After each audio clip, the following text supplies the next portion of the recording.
آیتیں جو شروع سے ابھی تک ہم پڑھتے آئے ہیں تو اس میں اللہ تعالیٰ نے یہی بتایا کہ اللہ نے تمہاری مدد کی، بے شک اللہ نے مدد کی، ورنہ اتنی قلیل تعداد میں مسلمان اور سامنے والے کفار اتنے زیادہ تعداد میں بھی اور اتنے بڑے بڑے جنگجو اور اتنے اسلحہ سے لبریز، ان کا مقابلہ کون کر سکتا تھا؟ ایک اللہ ہی کر سکتا ہے۔ اللہ جس کے ساتھ ہو تو وہی جیتنا تھا انہوں نے۔ تو اللہ نے بار بار ان آیتوں میں جو 40 آیتیں گزری ہے، 40 آیت گزری ہے، اس میں اللہ نے بتا دیا۔ تو اب اس آیت میں اللہ تعالیٰ کہتا ہے کہ اس غنیمت کے مال کو کیسے تقسیم کیا جائے، تو وہ بتا دیا۔ اللہ تعالیٰ کہتا ہے کہ یہ جو غنیمت کا مال تمہیں ملا ہوا ہے، اس میں ہر چیز جو ہے اس میں اللہ تعالیٰ کا 5واں حصہ ہے، اور یہ 5واں حصہ جو ہے مزید 5 حصوں میں تقسیم کیا گیا ہے۔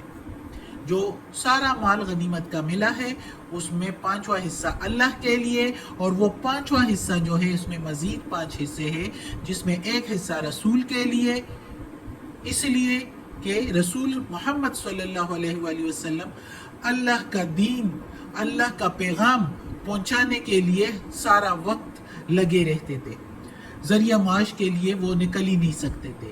تو اس لیے اللہ تعالیٰ نے اس 5ویں حصے میں ایک حصہ رسول صلی اللہ علیہ وآلہ وسلم کے لیے اور ایک حصہ رسول صلی اللہ علیہ وسلم کے رشتہ داروں کے لیے، وَلِذِي الْقُرْبَى، ان کے رشتہ داروں کے لیے جو محمد صلی اللہ علیہ وآلہ وسلم پر ہی ڈیپینڈ کرتے تھے، یعنی اس کے سارے جو گھر والے تھے اور اس کے وہ رشتہ دار جو حاجت مند تھے اور مسکین تھے، اور ان کا ذریعہ معاش محمد صلی اللہ علیہ وآلہ وسلم تھے، ان کی کو رسول پاک صلی اللہ علیہ وآلہ وسلم ان کا جو ہے خرچہ دیا کرتے تھے۔ تو ان کا حصہ ہے دوسرا، ان 5ویں حصے میں دوسرا حصہ رسول پاک صلی اللہ علیہ وسلم کے رشتہ داروں کے لیے، پھر تیسرا حصہ یتیموں کے لیے، جو یتیم ہیں، بچے ہیں، اپنا کچھ نہیں کر سکتے، روزی نہیں کما سکتے، تو ان کے لیے، پھر مسکینوں کے لیے، حاجت مند اور محتاجوں کے لیے، جو جن کا کچھ ان کے پاس ہوتا نہیں، مفلسی ہوتی ہے، تو ان کو دیا جائے۔ پھر راہ چلتے مسافر جو چلتے چلتے ان کا جو ہے، پہلے زمانے میں یہ بھی ہوتا تھا کہ بہت ہی امیر بھی ہوتے تھے، لیکن مسافری میں ایک جگہ سے دوسری جگہ چلتے چلتے آخر ان کے پاس خرچہ کم ہو جاتا تھا، ختم ہو جاتا تھا، تو ایسوں کے لیے، اس وقت کے لیے، مسافروں کے لیے یہ تھا 5واں حصہ مسافروں کے لیے۔ تو یہ اللہ تعالیٰ نے غنیمت کے مال کی ڈسٹریبیوشن اس طرح کر دی، تقسیم اس طرح کہ اس طرح تقسیم کرو، اللہ تعالیٰ نے یہ بتا دیا۔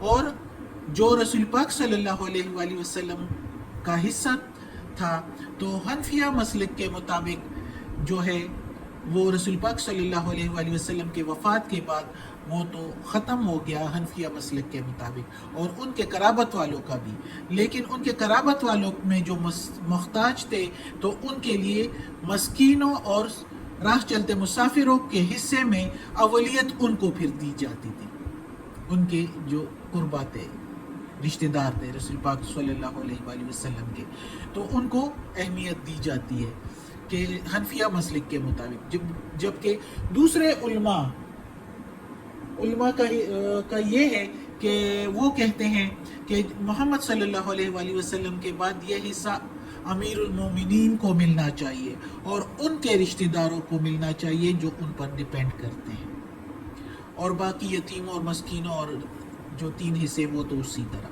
تو یہ مختلف مسلک، مختلف علماء کی مختلف رائے ہیں، اور جو اس کے بعد کہا جاتا ہے کہ محمد صلی اللہ علیہ وآلہ وسلم اس 5ویں حصے میں کعبہ کا حصہ بھی نکالتے تھے، تو اس وقت جو نزدیک کے جگہ ہیں تو ادھر تو جو کعبہ کے نزدیک ہے تو وہ تو کعبہ کے لیے، لیکن جو دور کے ایریاز ہیں تو مسلمان کنٹریز ہے، ممالک ہے، تو اس میں مساجد کے لیے وہ حصہ دیا جاتا ہے جو رسول پاک صلی اللہ علیہ وآلہ وسلم کعبہ کے لیے نکالتے تھے، تو وہ مسجدوں کے لیے، مساجد کے لیے دیا جائے۔ اچھا، تو یہ اللہ تعالیٰ نے اس طرح کا غنیمت کے مال کی ڈسٹریبیوشن کی تقسیم کا اس طرح بتایا ہے، اور اللہ تعالیٰ کہتا ہے کہ جو لوگ اللہ پر ایمان رکھتے ہو اور جو اللہ نے اتاری ہے یہ کتاب اپنے بندے پر یعنی محمد صلی اللہ علیہ وآلہ وسلم پر. تو ادھر سے یہ بھی واضح ہو جاتا ہے کہ محمد صلی اللہ علیہ وآلہ وسلم اللہ کا بندہ ہے، کوئی نور، کوئی فرشتہ، کوئی اور نہیں ہے، کوئی فرشتہ نہیں ہے. جس طرح کچھ لوگ کہتے ہیں وہ نور ہے، محمد صلی اللہ علیہ وسلم بندہ نہیں ہے. تو اللہ تعالیٰ ادھر بتا رہے ہیں صاف طور پر کہ جو اتارا ہے ہم نے اپنے بندے پر، یعنی اتارا کیا ہے؟ قرآن مجید، اور اپنے بندے پر یعنی رسول پاک محمد صلی اللہ علیہ وآلہ وسلم پر یہ جو قرآن مجید اتاری ہے، تو وہ جو ایمان رکھتے ہیں اللہ پر اور اللہ تعالیٰ کی غیبی مدد پر اور اللہ کو اندیکھے پر ایمان رکھتے ہیں، تو ان کے لیے اس حصہ کو نکالنا، یہ پانچواں حصہ نکالنا کوئی مشکل بات نہیں، کوئی بھاری نہیں ہو سکتا. تو وہ آسانی سے کر سکتے ہیں. ظاہر ہے وہ اللہ پر ایمان رکھیں گے تو ان کے لیے کوئی مشکل نہیں ہے. اب آگے اللہ تعالیٰ کہتا ہے کہ یوم الفرقان یعنی فیصلہ کا دن. فیصلہ کا دن یعنی جو جنگ بدر کا دن تھا تو وہ اللہ تعالیٰ نے فیصلہ کر دیا اس دن.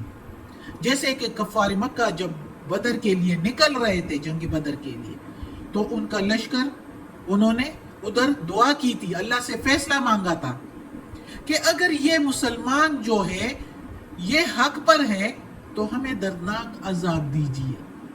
یہ کفار نے دعا کی تھی، فیصلہ مانگا تھا، تو اللہ تعالیٰ نے جنگ بدر میں وہ فیصلہ کر دیا اور ان کو دردناک عذاب دے دیا.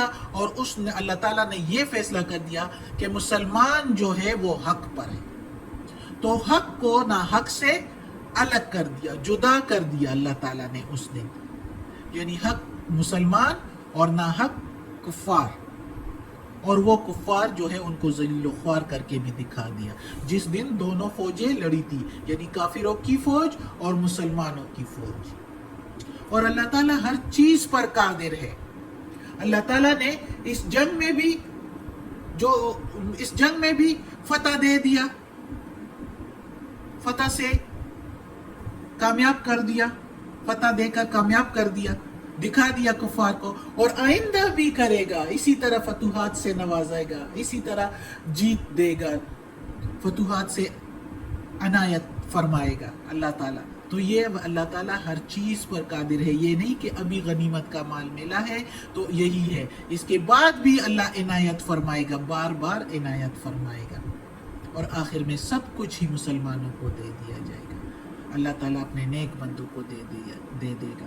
تو یہ اللہ تعالیٰ کا وعدہ ہے، اللہ تعالیٰ نے فرما دیا. صدق اللہ العظیم. آج کا سبق ختم ہوتا ہے. اللہ ہمیں توفیق دے اس قرآن مجید کا ترجمہ مکمل کرنے کی اور اس پر عمل کرنے کی توفیق دے. صدق اللہ العظیم. یا اللہ، یا پروردگار، یا رب العالمین، یا مالک یوم الدین، یا علی کل شیء قدیر. یا اللہ ہمیں اپنے نیک اور صالح لوگوں میں شامل کر دے. یا اللہ دوزخ کے عذاب سے بچا. یا اللہ قبر کی سختی، وقت رضا کی سختی آسان فرما. اور یا اللہ یہ قرآن مجید کی تلاوت کی ہے، اس کے زیر زبر پیش میں، اس کے تلفظ میں، اس کی ترجمہ تفسیر میں کوئی غلطی ہوئی ہو تو معاف کر دینا. یا اللہ تو معاف کرنے والا غفور الرحیم ہے. اور یا اللہ، یا پروردگار، یا رب العالمین، ہمیں اپنی عافیت والے معاملات دے، ہماری بیماریاں، تکالیف، پریشانی اور برائیاں ہم سے دور کر دے. آمین.